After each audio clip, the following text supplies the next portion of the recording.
We have with us Philip Johnston Brass. We are pleased he's accepted our offer to ask him to be with us tonight. He's a hunter, an artist, a thinker. He knows for what he talks about pretty well an amazing amount. He talks about urgent issues of Indigenous rights, environmental protection, bison reintroduction, traditional and contemporary land-based education. What he's chosen to share with us tonight will give us much thought. I'm hoping he can better introduce himself. I'll turn this over to Philip Brass. Good evening. You can hear me? Yes. I thank you, my relatives, for inviting me to come and spend some time with you and share a little bit of what often consumes my mind and my journey through life. I am a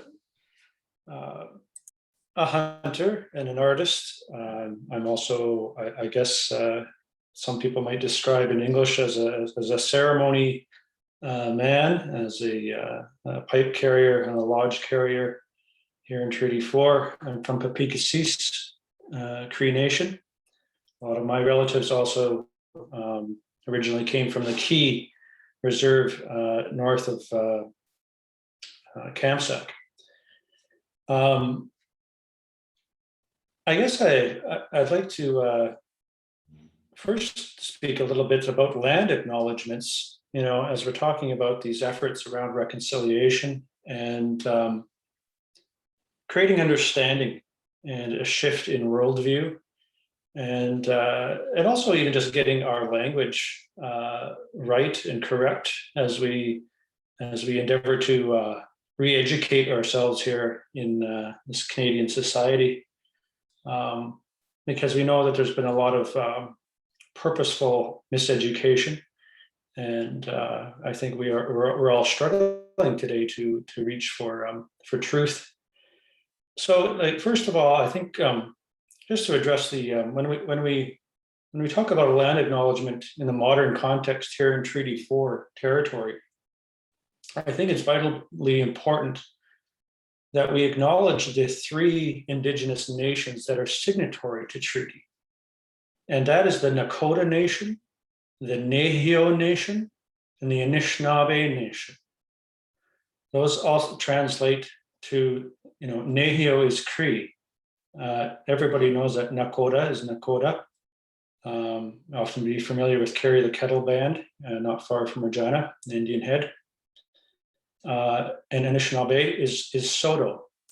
Both Cree and Soto are French terms given to us during the fur trade times, but our own languages we identify as Nehio and Anishinaabe. Those are the 3 nations that the Crown recognized as the legitimate governing bodies of this territory. And those 3 nations had an alliance called the Iron Confederacy, who governed this territory from the early 1700s through to treaty signing time. We were allies and we were family, we intermarried, and we fought numerous battles and wars against common enemies, mostly those to the west, known as the Blackfoot and the Blood Peoples. So when we acknowledge the nationhood, it's important to acknowledge that those are the nations. When we speak of Indigenous nations, they're not peoples, they're Indigenous nations. And we can include the Métis Nation in there now too, as they've achieved nationhood at a later date. But it is these nations that govern this territory for time immemorial. That said, I think it's important to also consider a shift in our understanding of a land acknowledgement. From an Indigenous way, we're not necessarily, it's not necessarily about recognizing the people of that territory necessarily, but it's also about acknowledging the ecological laws of a territory as you enter a new territory. And it's about, and when I say ecological laws, those in an Indigenous worldview are also spiritual laws, as we understand all aspects of nature to be animated by our spirit relatives, grandmother and grandfather beings, that communicate and that we have a relationship with. And so as Indigenous peoples, I often, encourage people to think deeply even about that term. It's not our term, but it's an English term, Indigenous. And what does it mean to be Indigenous? My understanding of that, where else do we hear that? We hear the term Indigenous used when describing an Indigenous species, an animal, or an Indigenous plant within an ecosystem, something that plays a crucial role in maintaining the equilibrium and the function of a unique ecosystem. And so an Indigenous human culture is a human culture that has acclimated to the natural carrying capacity of an ecosystem, and is a human culture that adheres to the natural carrying capacity, or what we would call natural laws. So that's important to understand and recognize. And as Nakota peoples, as Nahio peoples, as Anishinaabe peoples, and other Indigenous peoples throughout the plains, there are certain common values that we share. And usually they are ecological values or spiritual values. We have differences. There's a lot of variety amongst our peoples, but especially amongst the plains peoples, we have a shared ecological relationship with the Great Plains that has, developed ever since the receding of the Ice Age, and prior to the Ice Age, as we know. We see recently the historical record keeps getting pushed further and further back in our understanding of how long Indigenous peoples have occupied and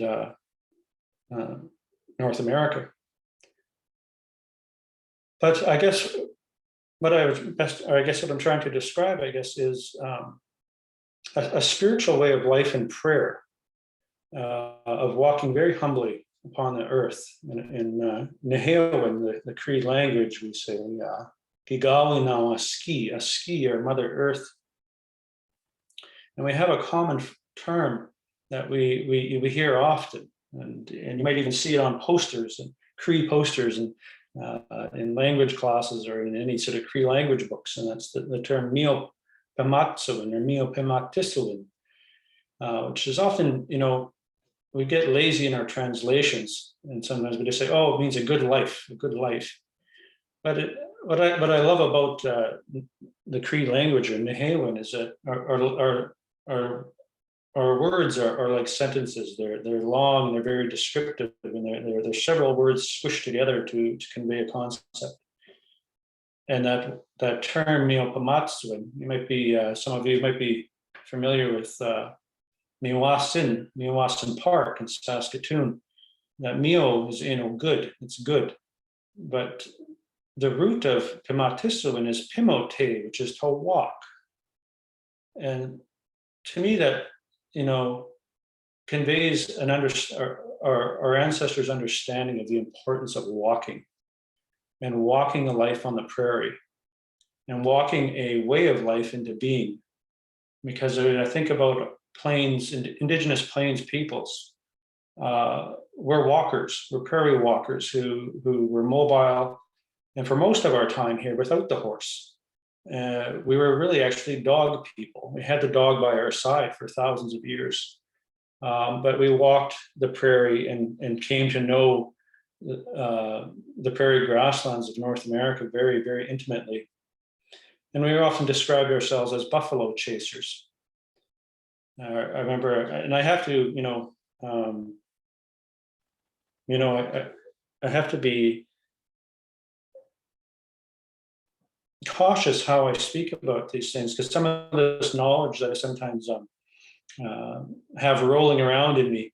You know, some of it has come through my own experience, but often a lot of it is from elders of mine who most have passed on, but others are still with us. You know, and some of those elders I have to acknowledge. I mean, one being my late father, Dr. Oliver Brass, who was a ceremony man and a scholar and a professor at the U of R and the SIFC prior to the First Nations University. And the elders that brought him up, Pasco First Nation, late James Iron Eagle, his young friend Rick Fable, who's still a good friend of mine. And I have good Nakota relatives and friends down in Montana at Fort Peck Reservation that have taught me a lot and shared a lot of this knowledge with me. Some of them being lodgemen from down there, Kenny Ryan, Larry Wetsit, Jojo Miller. They're very wise people that I had the privilege to sit and listen to as a boy, you know, going back, you know, almost 40 years ago. Yeah, they were insightful and ahead of their time in a lot of things they were discussing. And I remember actually, I think it was Kenny Ryan from Fort Peck talking about, you know, how we came to have the Sundance or the Rain Dance Lodge as Plains people. And when we talk about such things of ceremonies, you know, again, English doesn't do it justice. You know, it's not really ceremony. These are spiritual institutes, but they're also societal institutes. And the Sundance Lodge is a justice institute, and but it's more than that. You know, these things are also spiritual portals, and they do not belong to any one indigenous nation, but they in fact belong to the prairie itself. And it is the prairie itself and its spiritual beings that animate the soil and the grass and the medicines and all aspects of prairie. And Pasqua Mustus, the prairie buffalo. These are the grandfather beings that have instructed indigenous peoples here on the plains for thousands of years, and they have instructed us how to live in relationship and instructed us how to fulfill our ecological role in being beneficial to what I guess we would call Wakotoan kinship, these kinship relationships, which is really, I guess it's a big concept I'll expand on. But I just remember Kenny Ryan always, you know, telling me, you know, we were given that. We often call it the Big Lodge, you know, as far back as 12,000 years ago, further south on the prairie, as the ice caps were receding, as the first, you know, beginnings of prairie life was coming into being in this new ecosystem that was emerging, and the animal and the plant and animal life and the relationships were being developed over centuries and millennia. A plains culture, a human culture emerged, and at the center of it was our laws that we took direction from, and we all share that in common. So it's an interesting thing to see how any other indigenous peoples who throughout time who would find their way onto the prairie, whether they came from the mountains or regions or whether they came from eastern forests, they would all soon adopt the Big Lodge as their justice institute, because it was the institute of natural law on the prairie. And so as indigenous peoples, we have a practice of, as you enter a new region, you stop and you do a land acknowledgement of sorts. You stop in prayer. You stop and acknowledge that you are entering a new spiritual territory. You are entering a new ecosystem that you are not familiar with, and that you don't understand the intricacies of its function. And therefore, you have to pause and you have to proceed with caution. We do not want to break the natural laws. We do not want to set off a ripple effect of destruction with our own human-centric desires or needs or developments. So we walk humbly. And to me, that, that term mio pamatsuben, walking a good way of life, that is, as we walk into a new territory, we do it with caution, we do it with humility, so that we can take instruction as to how to live sustainably and how to live in relationship, in right relationship with each unique territory that we enter. And when we think about, I guess what people, maybe some of you have heard that term, natural laws, and people will say, oh, we have our natural laws, but nobody ever actually tells you, well, what are those natural laws? Yeah, well, it's multifaceted. Even in that term, wakotawin is described as a law. It's kinship laws. It's kinship laws that describe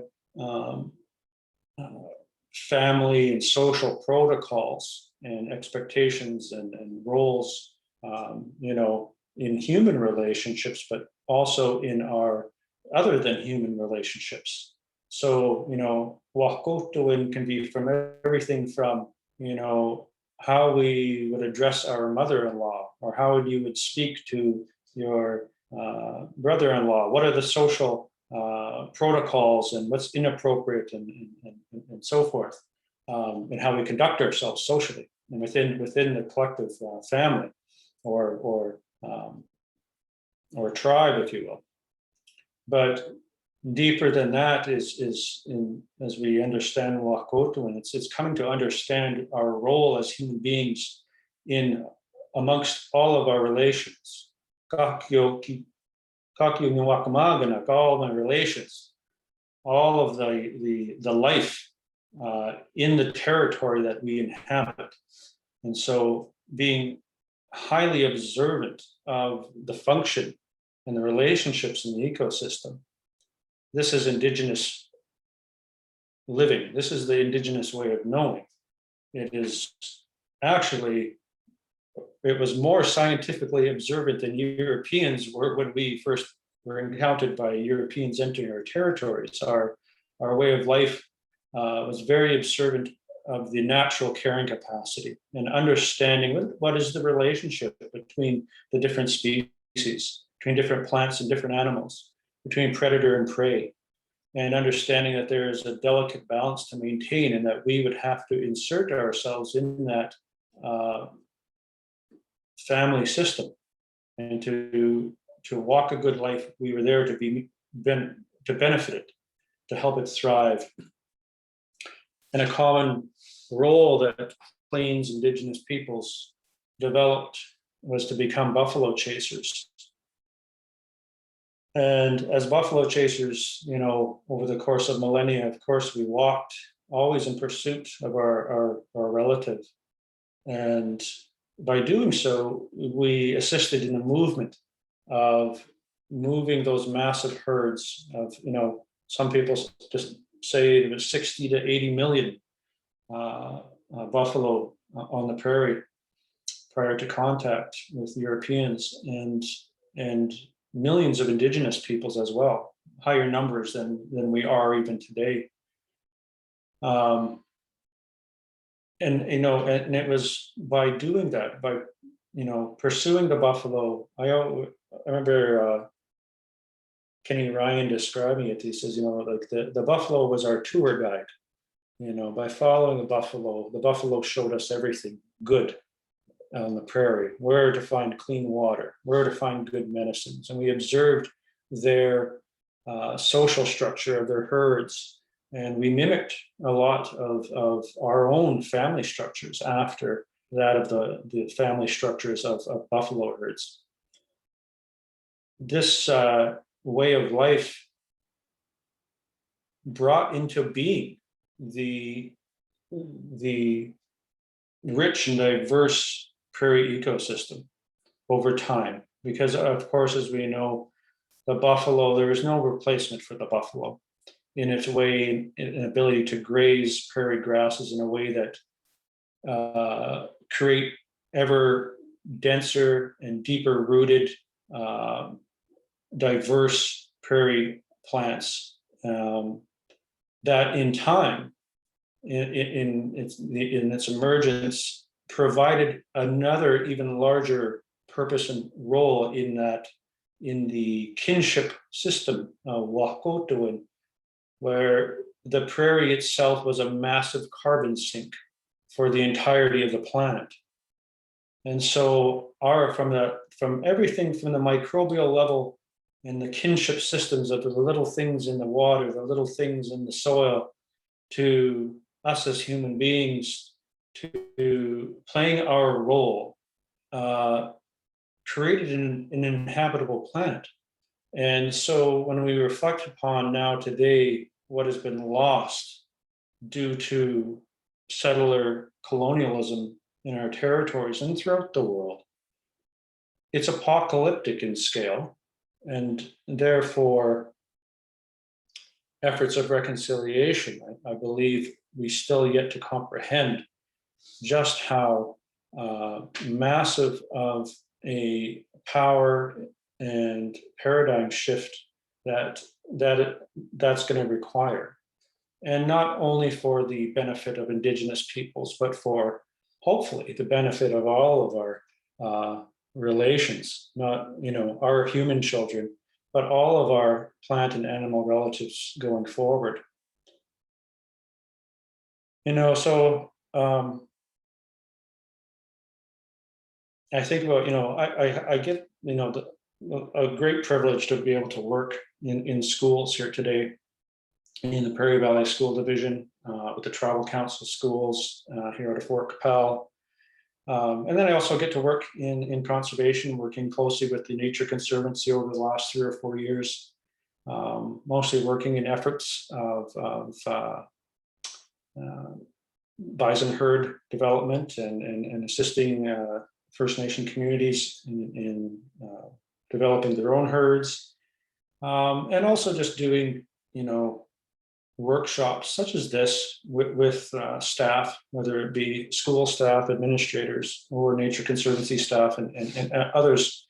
I think it's a long overdue conversation, and we have a lot of work to do. And so we can all find a role to play in that effort, whether we're working in education or in conservation, or really any other sector of society. But those two, especially, I think are really key in efforts of real restitution that's going to potentially make a difference in this country going forward.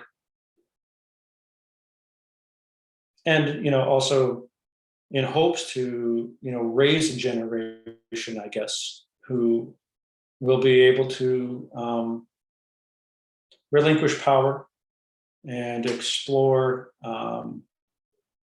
courageous concepts of rebuilding systems that work to regenerate native prairie, but also to shift the human culture dynamics here in this territory.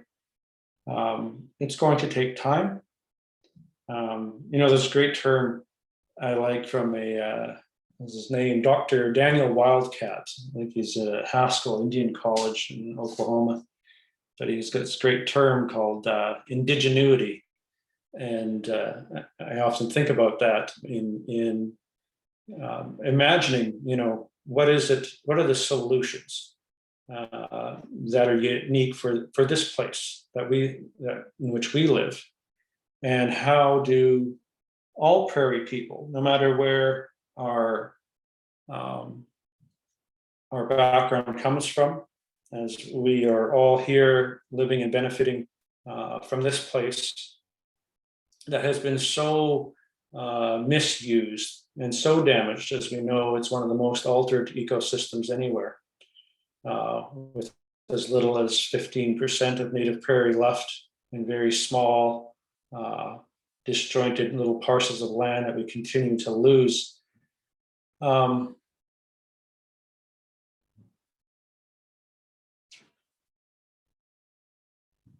I lost my train of thought for a second then. But does anybody give me a reminder? Where was I at, Kristen? What was I just saying before I said something about native prairie? Or sorry, about losing or having as little as 15%? Yeah, I think you were talking about just like kind of reconnecting to all of those things, right? Right. Yeah. Well, I think I was, trying to explore that, where do we all go? Not just Indigenous peoples here, but, all prairie people here in Treaty, if we're just going to speak about Treaty 4 territory. And for me, it's about buffalo culture. It's about buffalo consciousness. It's about returning to, values of being buffalo chasers. Our original instructions on how to live in right relationship was given to us by the buffalo. And as long as we pursued the buffalo and the values that the buffalo taught us in how to live, we can't go wrong. Of course, the damage done, for the most part, is irreparable, and we know that we face many challenges and very powerful forces that would not want to consider these ideas. But I think as prairie people who seek to have integrity in our life here, in the time that we're here, and to work in service of two things. And we want to work in service of our future generations. And as Indigenous peoples, we always speak in that way. It's our role, our responsibility. Within the Wakato and kinship teachings, we work in service of our children, our grandchildren, those unborn. But how do we do that? We do that by working in service of Kigawa Nawaski, or Mother Earth. That is how we realize that, and we bring that into being. And so, as prairie people, we need to think. In order to think globally, we have to act globally, of course.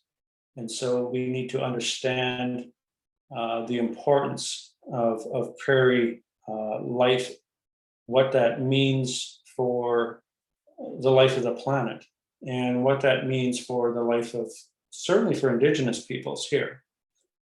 And as if most of our people here tonight are likely non-Indigenous people. I think I saw a few of my relatives on here too, but efforts of reconciliation really have to be made around land, because ultimately all aspects of the damage done to Indigenous family systems was about land. We often focus so much on residential schools, and I think often we're looking at the surface level of the atrocities. And so we look at the children who were survivors themselves, or those who lost their lives in those institutions, and we look at that as being the suffering of those individual children as being the tragedy. But that is only the first level of the tragedy. The ultimate tragedy is the loss of the prairie world and the prairie culture, which is why those institutions were developed. It was a targeted method to dismantle Indigenous nations' authority over this territory by erasing any memory of ecological relationship and understanding. And by doing so, we have arrived at a time here now 6-7 generations later where, here in Treaty 4, less than 0.1% of Indigenous children can speak their language, and very, very few, 1%, might have a ecological relationship in their life, in their daily lifestyle. What I see in schools, it's so tragic, is I see children, I work with mostly Indigenous children, but if I take them for a walk, they cannot identify a single bird or animal species, other than maybe they could identify a deer. They can't identify any plant species. They don't know what a poplar tree is. They don't know what an ash tree. They don't know anything about the natural world. And that's the saddest thing to witness, because as Indigenous peoples, it is that knowledge that makes us Indigenous and defines our indigeneity to the ecosystem we emerged from. And that was the targeted and the, or not targeted, but that was the goal of residential school. And it has been successful. And it is apocalyptic in its damage. Because as we see today, we see the prairie ever increasingly continuing to be, eroded. The Aspen Parkland is being obliterated at a feverish pace every year. And we are also seeing that reflected in the lives of Indigenous youth as they face a suicide crisis. The despair is sometimes paralyzing in our schools and in our communities. Ultimately, all of it is because of ecocide and that broken, severed relationship. That started with the buffalo, and still is ongoing today. I think that is something that we need to have some serious conversations and actions around in this country today. I think that as we begin to pull the curtain back and we look a little bit at residential schools, it's important to remember that them of themselves are not the tragedy in whole. They're horrific, but the greater tragedy is the what those schools cleared way for. And we also know that, with the extermination of the buffalo, the consequences for that are still to be seen completely. We know that contributed now greatly to what we see climate change and climate chaos happening around the world. It's because of the loss of Indigenous species, Indigenous cultures, and Indigenous plants and ecosystems, all as a result of colonial expansion around the world. So, everybody can play a role. There is so much work to do to repair the damage done, and that all we've done in Canada so far is perhaps have a few awkward and uncomfortable conversations for some people, and some menial amount of dollars paid to individual survivors of residential schools. But we don't see what really needs to happen on the ground around rectifying the injustices done to the prairie world here in Treaty 4 or in any region of the country. So that's always my challenge, I guess, to both educators and those in the conservation community, is to deepen your understanding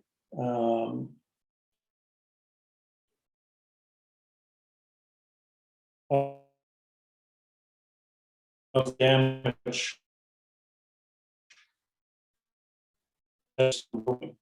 and understand that it's about restoring right relationship with the natural world, and its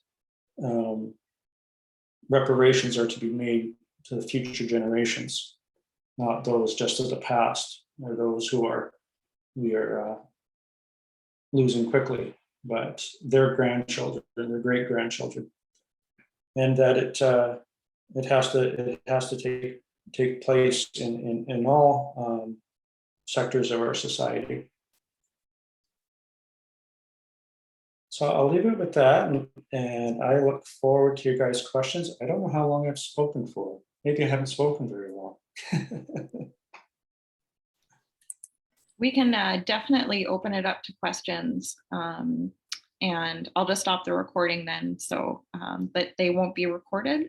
But I will ask, I guess, if people put up their little blue hand, if they want to ask a question, or you can throw it in the chat, and I can relay the question back too. It's totally up to you. Just yeah, whatever is easiest.